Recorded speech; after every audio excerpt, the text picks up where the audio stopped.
오늘 영상은 이 내용 자체가 굉장히 광범위하기 때문에 제가 많이 줄여서 지금 얘기를 하고 있는 겁니다. 그래도 시간이 좀 넘어가요. 자, 이제 70쪽인데 70쪽의 아래에서 5번째 줄입니다. 자, 이렇게 자유자재로 말하는 단계에서 우리가 말을 하면서 어떤 문법을 맞추는 것이 아니라 그냥 말하죠. 우리가 이제 유튜브를 보면서 가끔 이제 그 외국 외국 어린이들이 말하는 영상을 들어보면 기가 막힙니다.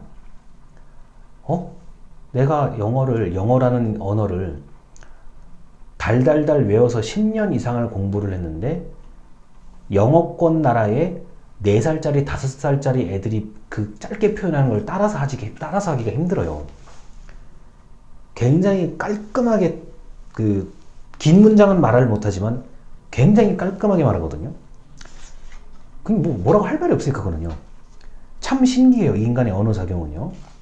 자, 그리고 71쪽입니다. 위에서 5번째요. 행동 규범은 우리가 무심코 그것을 따르고 있을 때는 잘 인식하지 못한다. 그런데 이것을 어기는 사람을 보거나 내가 어길지 지켜야 될지를 갈등할 때 그 모습이 나타난다 라고 합니다. 자, 행동 규범은 어긋날 때 인식하는 경우가 많아요. 나는 평소에 그냥 나한테 나를 혼내거나 잔소리하거나 이래라 저래라 하는 사람 없으니까 그러면은 행동 규범에 어긋나지 않고 있는 거거든요. 근데 나한테 이제 뭐라고 하는 게 좀 있다 그러면은 그게 어긋나는 거예요. 대체적으로 그래요.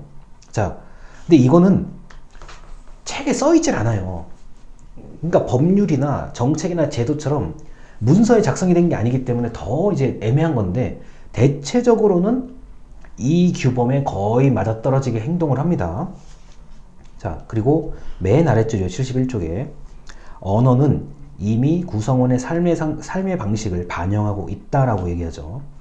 자, 이 언어는 우리 한국 사람들의 어떤 삶의 방식을 이미 반영하고 있죠. 이거는 얘기를 더 할 게 없습니다.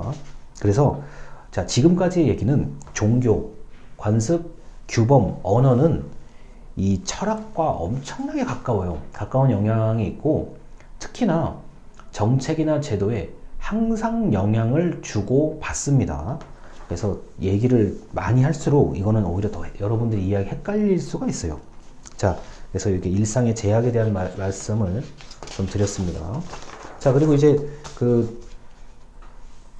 73쪽입니다. 이제 좀 다른 얘기예요. 73쪽의 아래에서 2번째 줄입니다.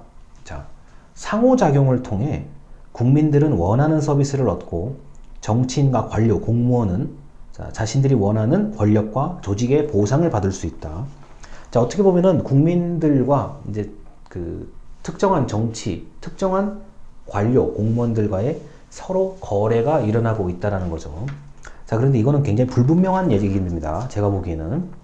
예를 들어서 정치하시는 분들 입장에서 가장 강력한 힘은 자기를 지지해주는 사람이 많을 때요. 댓글로 힘내십시오 지지하는 거, 온갖 거 해가지고 전부 다요. 이런 것들이 있으면 굉장히 큰 에너지가 발생을 하죠. 근데 반대로, 정반대로 내가 무슨 말만 하면 막 주민들이 다 때려 죽여야 된다, 말해야 된다, 욕하고 댓글 전부 댓글 요새 댓글 같은 거 특히 폭발하죠, 완전히. 그런 걸 하면 이제 완전히 그 기운을 상실하게 될 수도 있다는 점입니다. 자, 그리고 이제 74쪽에 위에서 2번째 줄이요. 보통 여기서 말하는 어떤 사람은 이제 선출되는 사람입니다. 어떤 사람이 국민, 우리를 위해서 정직하고 성실하게 일해줄 수 있는지를 구별하는 것은 쉽지 않다. 자, 그렇기 때문에 우리가 아마 이제 선거를 좀 이제 투표를 하실 나이가 됐으니까요. 이렇게 후보자 이제 각종 정보가 담긴 선거 이제 홍보물을 받잖아요. 그러면 이제 앞에 이제 가족사항이나 재산사항이나 전과에 대한 정보도 있고, 그 다음에 이제 공약을 보잖아요. 근데 이것만 가지고도 불분명하다라고 하는 게 이제 일반적입니다. 물론 제가 어렸을 땐 이거조차도 없었죠. 자, 그래서 참 어려워요. 누가 우리에게 봉사할 수 있을 것인가 굉장히 어렵습니다. 그러니까 선거 공약이나 이력 같은 거를 보고 간접적으로 판단하는 거죠. 자, 그리고 75쪽에 이제 위에서 한 8번째, 9번째 줄에 이런 게 있어요. 갑자기 좀 뜬금없는 얘기가 나오는데, 인간의 심성에 대응하기 위해서는 정부가 절대적인 권력을 가져야만 한다. 이렇게 주장했던 철학자들이 있죠. 자, 인간의 심성이 어떻기 때문에 그렇습니까? 이기적이니까, 나밖에 모르기 때문에 서로 나는 내 걸 챙길 거야. 너도 옆에 상대방도 나도 내 거 챙길 거야. 이러다 보니까 이것을, 자, 이런 갈등이나 싸움을 못하게 하는 강력한 권력을 가진 국가가 이 모든 전면에, 인간의 생활의 전면에 개입해야 된다고 얘기를 하죠. 뭐 이런 얘기도 있었고요. 자, 그리고 이제 76쪽입니다. 76쪽의 세 번째 문단이요. 그렇다면 왜 철학하는 사람들은 질서에 이렇게 집착을 하는가? 질서가 있어야만 자본주의에 관련된 시장 거래도 가능하고 민주주의에 관련된 정치적 거래도 가능하기 때문이다.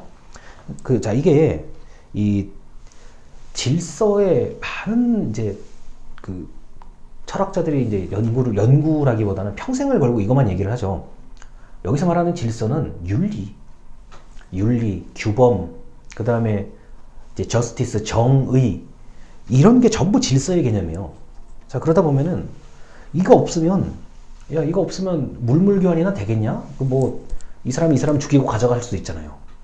그 다음에 민주주의? 야, 무슨 민주주의? 말도 안 되는 얘기지. 가장 강력한 힘을 가진 사람이 이제 다른 사람들을 지배할 것인데, 문제는 힘이 가장 강한 사람이 영원히 힘이 가장 강한 게 아니거든요. 우리 동물의 어떤 그 생태계를 보면은 뭐 사자끼리 싸우고 이게 서열 다툼을 하잖아요. 항상 강한 그 사자가 모든 거를 끝까지 가는 게 아니잖아요. 가끔 싸움이 일어나서 이제 물러나기도 하고, 뭐 또 누가 또 이렇게 기다렸다가 싸움을 걸어서 덤벼서 또 거기서 또 이게 발생하잖아요. 인간도 똑같이 그럴 거란 말이에요. 그렇기 때문에 어떻게 하면은 이런 거를 좀 안 할 수 있을까? 그래야 그 안 하는 방법은 바로 어떤 형태로든지 질서를 유지해야 된다. 질서를 갖춰야 된다. 이게 대표적인 법입니다. 자, 이렇게 얘기하시는 분들도 있는데, 반대에서는 지금 이 부분입니다. 국가의 개입을 최대한 없애야 한다는 논리도 있어요. 국가가 괜히 개인 가만히 놔두면 잘 살 것을 왜 국가가 개입을 해서 오히려 싸움을 부추기느냐, 이렇게 주장하는 사람들도 있어요. 자, 그래서 철학이 다양하다는 점을 말씀을 드립니다. 자, 오늘은 강의 영상이 조금 시간이 길었는데 중간에 끊어서 설명하기가 좀 애매한 부분들이라 가지고 영상의 길이가 길다 보니까 좀 듣기가 조금 어려우실 수도 있는데, 그렇게 크게 어려운 얘기는 제가 지금 말씀을 안 드린 것 같거든요. 좀 어느 정도는 여러분들이 좀 이해를 해주시고 들어주셨으면 좋겠어요. 이게 내용이 그러니까 똑부러지게 이렇게 딱 끊어서 갈 수 있는 내용도 있는데 그렇지 않은 내용들도 좀 있어가지고 어쩔 수 없이 한 편의 영상의 길이가 조금 길었습니다. 일단 여기까지 수업을 하고요. 다음 주에 나오는 얘기들이 또 좀 새롭게 여러분들이 들어봐야 될 얘기가 있을 거예요. 일단 오늘 수업 여기까지 들어주셔서 감사합니다.